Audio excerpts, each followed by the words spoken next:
So could he have been stopped? Miss Salmon, did you know your husband is a terrorist? The wife of the Orlando killer, Omar Mateen, appears to have told the FBI she tried to talk him out of the attack on the nightclub, but she didn't call the police. Meanwhile, we've heard more horrific eyewitness accounts today of what went on inside that nightclub. There were these bodies already on the floor, and he was still pointing at them and shooting at them. It was... I can see that. I will never forget that. Also on News at 10. English and Welsh fans clash with their Russian counterparts in Lille tonight. Laconic, witty, admired by many, and a paedophile. A new ITV documentary reveals Clement Freud groomed and abused young girls. In South Africa, moving testimony from Reeva Steenkamp's father, and back to brick. It's all change at the Tate, the home of modern art in Britain.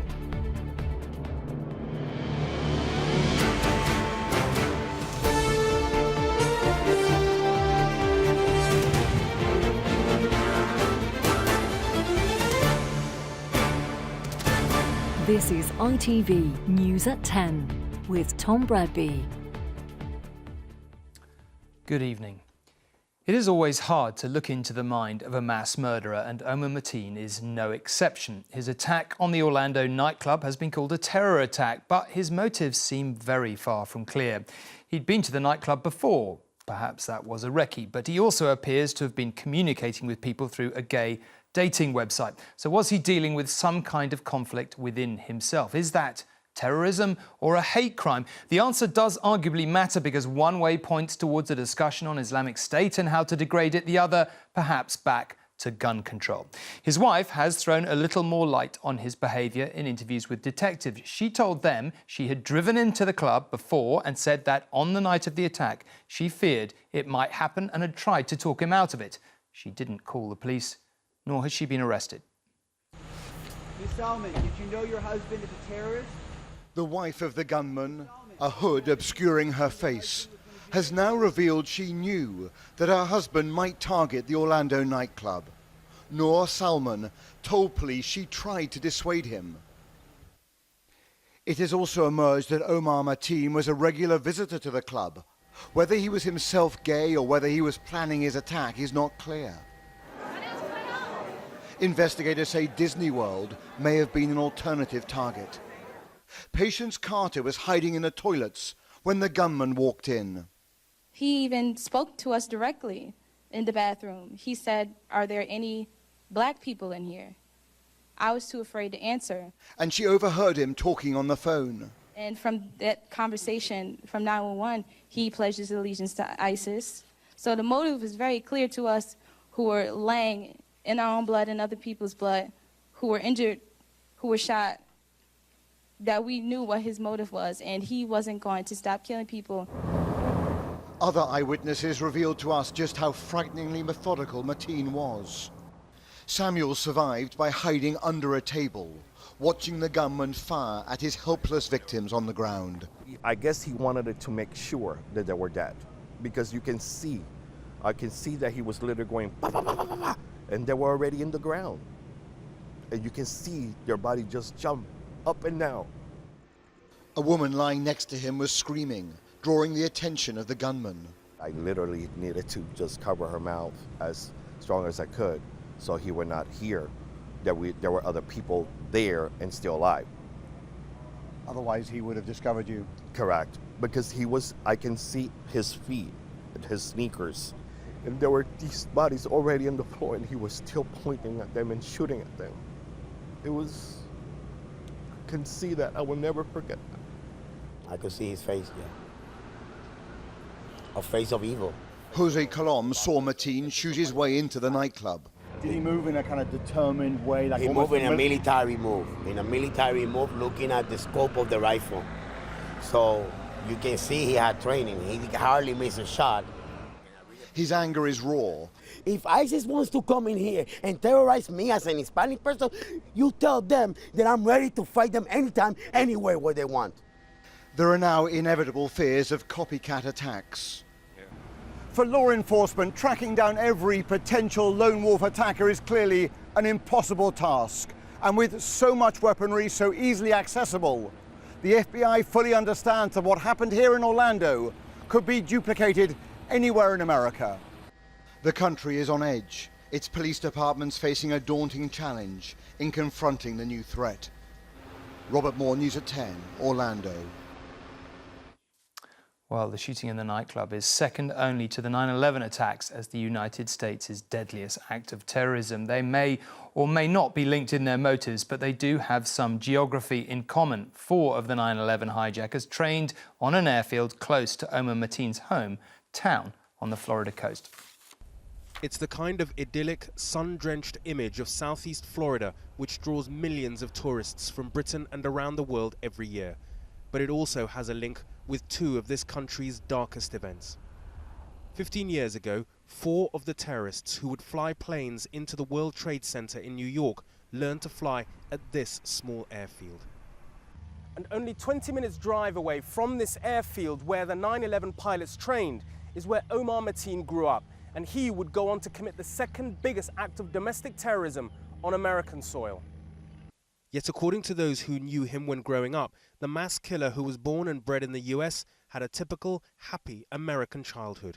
Christian Cave was classmates with Omar Mateen in high school. He was a bubbly kid, full of life. He was happy, never had any problems with religion. You knew he'd go home to a happy home at the end of the day.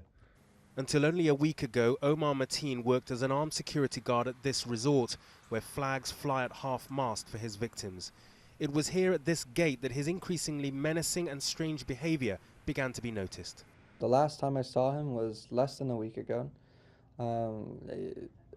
I got into somewhat of an argument with him. I found out that he basically borderline assaulted my wife at 1 o'clock in the morning with my 19-month-old daughter in the car.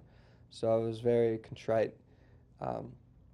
He responded with a poker face. He didn't show any emotion. He just gave me those deep, piercing eyes that, just seemed to just go right through me. Others who saw the disturbing and erratic changes in Omar Mateen say he seemed to be capable of anything. There was something very off about him, and when I saw it in the news what happened, I was shocked about it, but at the same time, it didn't surprise me just because something was not quite right about him. This tragedy now leaves this small corner of the American region that calls itself the Sunshine State with a dark link to the 2 worst terrorist attacks this nation has ever seen. And Raggy joins us now from outside the gunman's family home in Fort Pierce in Florida. Raggy, let's be honest, this is a very puzzling business. What do you make of this man and his motivations as far as we understand them to date? Well, it's exactly as you said earlier. It seems to be a very complex patchwork of potential motives and inspirations, a blend of a man who at the last minute seems to have carried out this attack and dedicated it somehow to Islamic State, but who was clearly bipolar, according to his former wife, extremely disturbed, according to the friends that I just spoke to, and also conflicted within himself with these reports of him having gone to and communicated via gay apps and on social media. So it seems to be a very, very hybrid sort of form of motives. Inside the house, the stepmother has just gone in, and it's expected that his wife, who is alleged to have maybe sort of helped him, is there, and the FBI are questioning her and wondering whether to charge her for criminal accomplice in this attack. OK, Raggy, thank you very much indeed. Now, last night we showed you the camera phone pictures of a young woman inside the Orlando nightclub as the shooting started. Her name was Amanda Alvear, and she died soon afterwards. Later in the programme, we'll be hearing from her brother. Now, normally before an important football match, all the nervous tension would be about the players and the result rather than the safety of the fans. But this evening, once again, there was more trouble. This time it involved English and Welsh fans on one side and the Russians on the other, in the city of Lille, where Russia, of course, play tomorrow. Perhaps no wonder then that more British police are being sent to France. Lille had been bracing itself, and this evening, as tens of thousands of fans flood into this city, tensions are boiling over. A major security operation is now underway to keep rival fans apart as Euro 2016 faces more difficult days ahead. Some of the England fans arriving in Lille, who found themselves targeted by Russians in Marseille, told me they're fearful it could happen again here. Just a little apprehensive really as to what could potentially go on. So you can't trust police anything around here. You don't even know if Lille's locals are going to turn out for us as well. I mean, we just try to avoid it the best we can really. Try to stay out of the big areas at night time, but when they're just sort of ambushing you and just coming out of nowhere, then there's nothing you can do about that really. The head of the British policing team told me he fears there's the potential for a repeat of the weekend's violence here in Lille. I think you've still got individuals with the mindset and willingness to perpetrate really serious violence. I think probably the change is now that everyone is absolutely aware of it, the French, everyone else, ourselves. After what happened in Marseille, the French authorities know that they need to show they're in control. But there's a sense of foreboding in this city tonight about what the coming hours could hold. A ban on off-licences and street bars selling alcohol begins here tonight through until Friday. Some of the Russian fans we talked to today are hoping there won't be any further violence. Do you think there will be trouble here? I hope no. I hope it will everything okay. I hope. But you're not sure? I think nobody can sure. No one here dare predict what the next 48 hours will bring to the streets of this city. Neil Connery, News at 10, Lille. Well, Russian fans have been put on a final warning about their behaviour at the Euros, a repeat of the stadium violence that erupted during the England match on Saturday, and they are out, the organisers said today. As its tournament edged closer to an unprecedented crisis, UEFA cranked up the stakes in an unprecedented way today. A huge fine for Russia and immediate expulsion from the tournament if there's a repeat of Saturday's stadium violence in any of its remaining games. UEFA takes the safety and security of all participants at UEFA Euro 2016 incredibly seriously. It's a priority for us, it's priority number one. After training today for their game tomorrow, one of the Russian players used the team's audience with the media to deflect much of the blame. We have this impression that English supporters are like angels who came to this country behaving themselves, he said. You have to be objective. It is 50-50. Today, French police arrested 29 Russian supporters suspected of being involved in trouble ahead of the England match. What the authorities don't seem to know, though, is where the hardcore hit squads are who terrorised parts of the city at the weekend. Nor does UEFA know whether they care enough about today's threat to stop the violence. While some were oblivious on the night, others in the England squad were concerned about their families' safety in the stands. Stay near. Although today, the players we spoke to seemed satisfied with the security protecting them and those close to them. I don't know if you have got friends or family coming out for this next game, but does that concern, if you have, is that a concern for you? I've got friends and family coming to the game, but you know, as I said before, I trust everyone to be sensible and safe, and obviously it's a big game, England v Wales, but we've just got to focus on my job, which is playing football, and as I said, hopefully everyone can do their job off the field.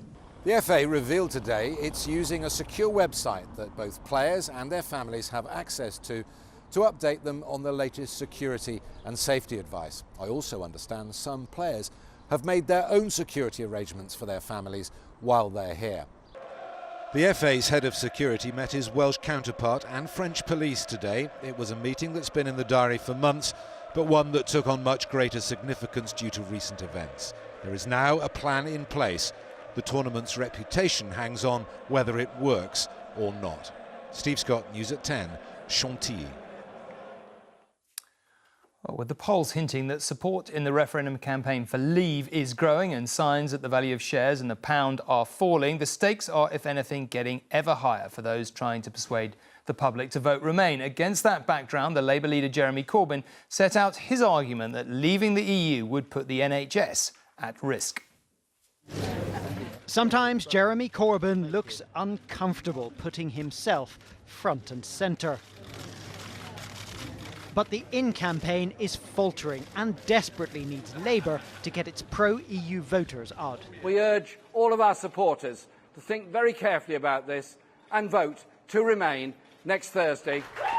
So today he told an enthusiastic trade union gathering the NHS was at risk. A vote to leave is a vote that will put the NHS in jeopardy, in the hands of those who want to break it up and end it as a service free at the point of use. They've now admitted that a vote to leave will hit the economy.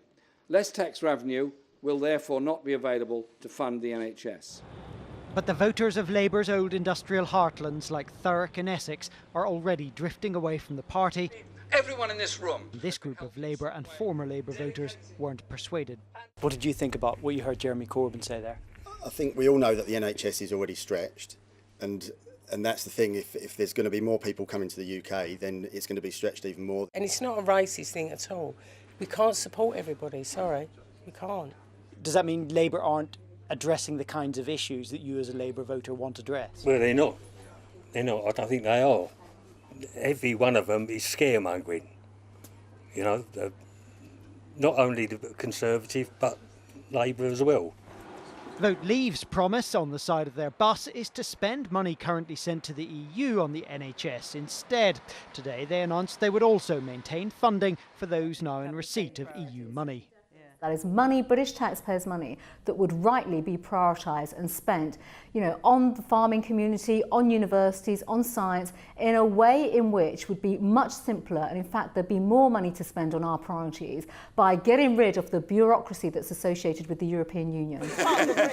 But as polls showed the Leave campaign gaining the upper hand, financial markets reacted to the uncertainty. The FTSE 100 has lost £100 billion of value in 4 days, and the pound is tumbling. No one quite knows where it will end or how. Carl Dinnan, News at 10.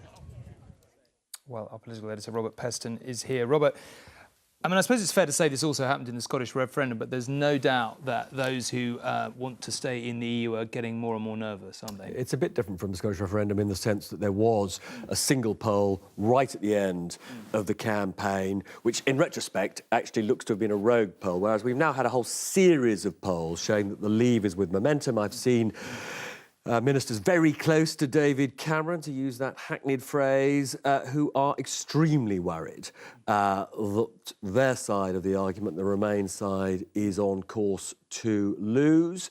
As I think you yourself have heard, the postal votes seem to be heavily weighted in favour of Leave. I don't know how politicians know this, but that's what they are telling me. Now, we will therefore see a big ramping up in what the Leave side call Remain's Project Fear tomorrow. The Chancellor will be sharing a platform for the very first time with his immediate predecessor as Chancellor, Alistair Darling, and they will both be warning that Brexit will lead to such a slowdown in the economy that they will have to have an emergency budget, which would lead to increases in taxes and cuts in public spending. So they are trying to drive home to people in a way that frankly hasn't worked so far, that there may be benefits in terms of immigration, benefits in terms of lawmaking if people vote for Leave, but it will come at a steep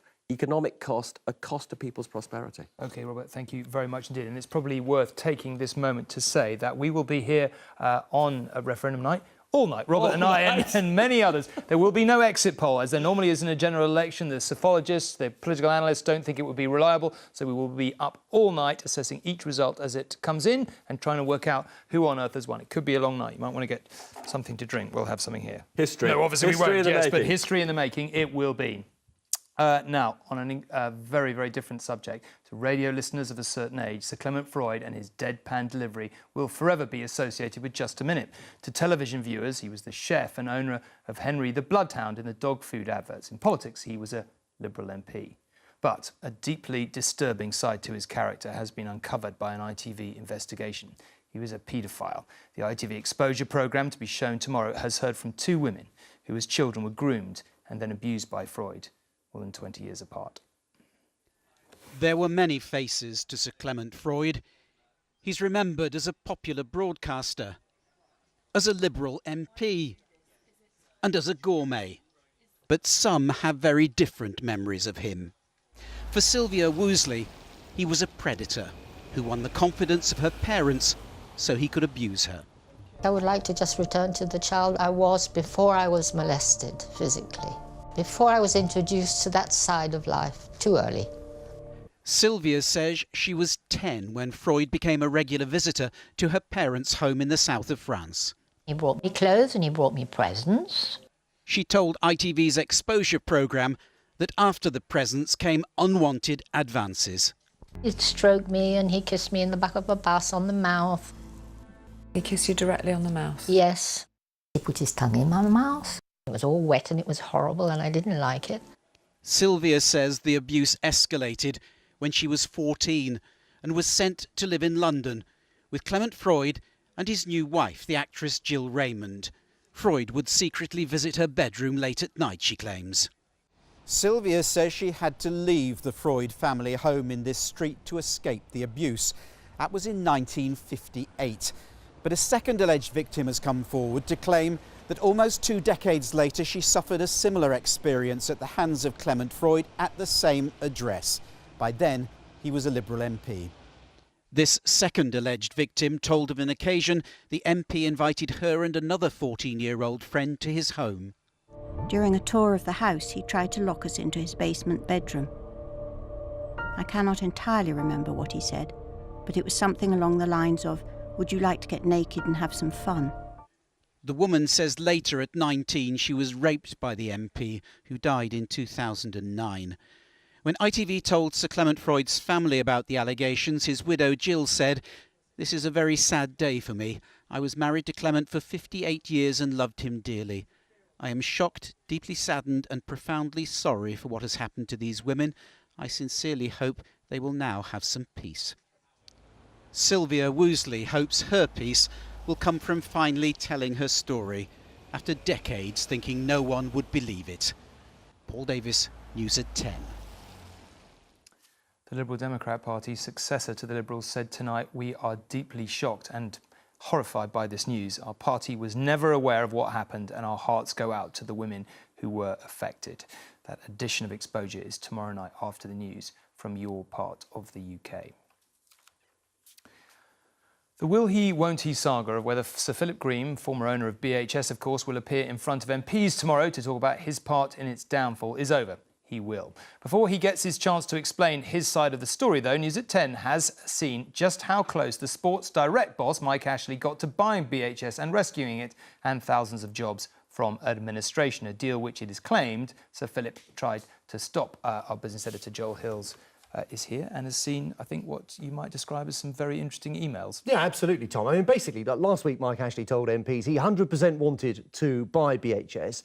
We can tell you a bit more about how close he actually got to a rescue deal. We've seen emails that passed between his legal team and Dominic Chappell's. Dominic Chappell, the man who bought BHS from Sir Philip Green a year ago. And this is what they show. They show that on the 23rd of April, now 2 days before BHS went into administration, Mike Ashley put £35 million into his lawyer's account at Sir Philip Green's request. Why did Sir Philip Green make this request? We don't know, Tom, but we do know he was owed £35 million by BHS. Now, the email suggests that Chappell's company was prepared to sell BHS to Mike Ashley for £1 while also retaining a stake in the international business. But the email suggests the big problem was this, the pension deficit of £571 million. Sports Direct wanted an absolute reassurance, Tom, that the regulator would not oblige them to take on the liability. Did they get it? Perhaps not, because on the 24th of April, the email showed that talks end without Sports Direct making a formal offer. BHS is insolvent, it goes into administration, 11,000 jobs are in the process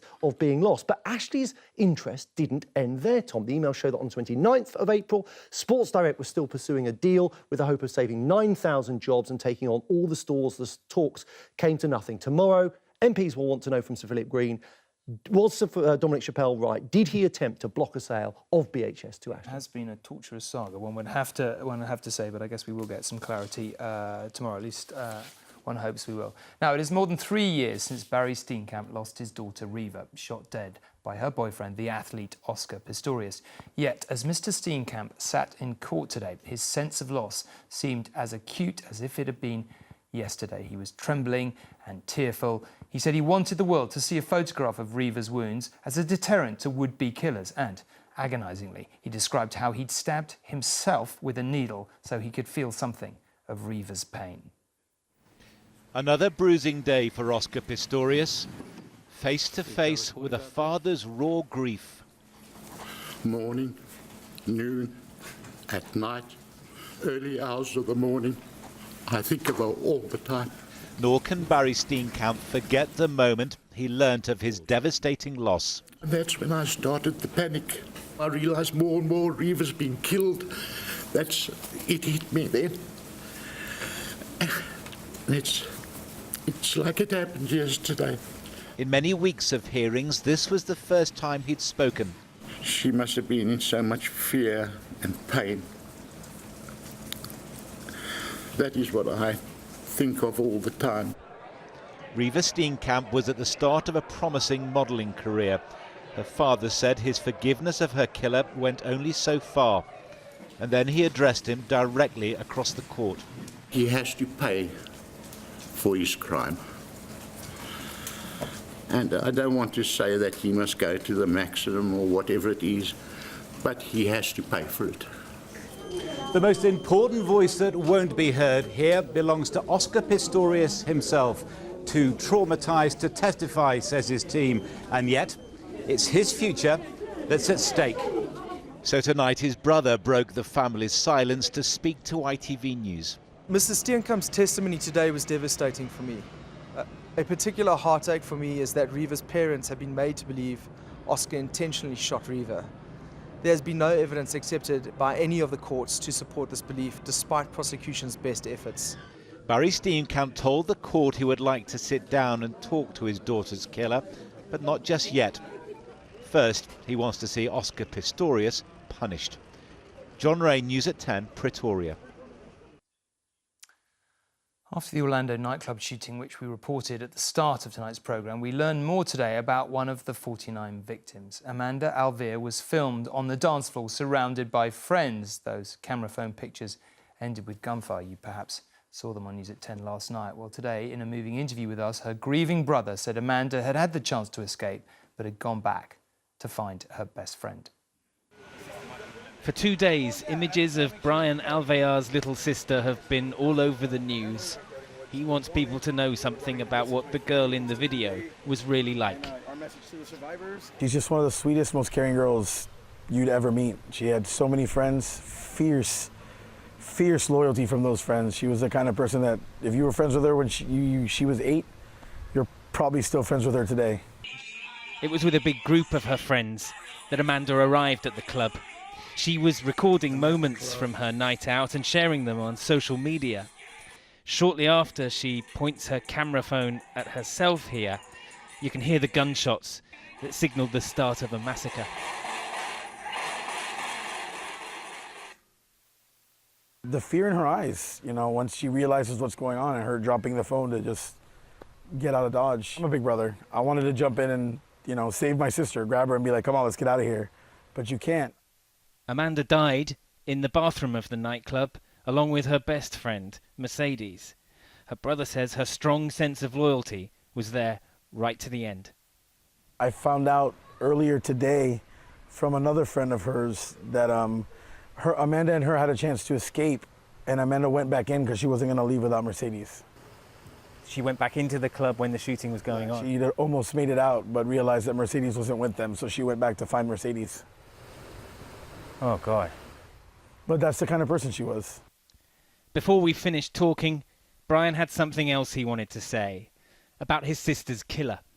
My heart goes out to his family. As my mother said, that they lost a son just like we lost a daughter and sister. I know that there's people spreading an insane amount of hate towards them for no reason. It's not their fault what their son became. That generosity of spirit may be a family trait. Amanda was training to be a nurse. Hers would have been a future spent helping people. A future no one now will ever know. Geraint Vincent, News at 10. We end tonight with what has been called the most important new cultural building in Britain for nearly 20 years. The extension to the Tate Modern in London, the world's most visited contemporary art gallery, means much more than space for exhibitions. But its very fabric signals a change from the fashion for glass and steel to good old-fashioned brick. It is a towering 200-feet extension, 4 years in the making, a striking building that joins on to the Tate Modern, and a building that has itself been described as a work of art because of its innovative use of the humble brick. The new building allows the gallery to display many more of the world's leading contemporary artworks in its vast new spaces, but you're invited to admire the brick exterior too. The brick is like a skin, and it wraps around the whole building, and it knits the old building together to the new building. It's very beautiful. I think it's going to take a long time for us to get bored with it. It is the brick buildings of the 60s and 70s that have in part been blamed for brick going out of fashion amongst architects. Steel and glass seem to have taken over. But this building has 336,000 bricks and is very much saying that they are back in fashion. Those responsible for the new brick exterior could not be happier or busier. There's definitely a renaissance coming on at the moment for good brickwork, and we're seeing a lot of architects almost trying to outdo each other on who can use brick in the most exciting way. When glass technology improved, then people said, this glass is a great new material, let's build everything out of it. But now technology's come back. Recent award-winning brick builds have included this student building in Bournemouth and this, a housing estate in Cambridge, judges agreeing that brick has become cutting edge. Here, they've put in a completely new structure, a ziggurat, as you can see, type of building, and they've draped it in brick. So they've gone back to a material we all love, possibly the first building material ever invented. Contemporary art can often be controversial, and this work was dismissed as just a pile of bricks when it was acquired by the Tate in the 70s. But it's amazing what you can do with a pile of bricks these days. Nina Nanar, News at 10. Evidence perhaps that if you stand still long enough, the world turns full circle. Let's just take a look at what might be happening tomorrow. As we heard earlier, Sir Philip Green will be appearing in front of MPs. He says he will do his best to answer all the questions in an open and honest way. And the Russian football team will be playing their next game in Lille. French police will be trying to make sure the gangs of Russian hooligans following the team don't cause any trouble. Julie will be here tomorrow, 10:15 after the football. From me, good night. And thank you very much for watching.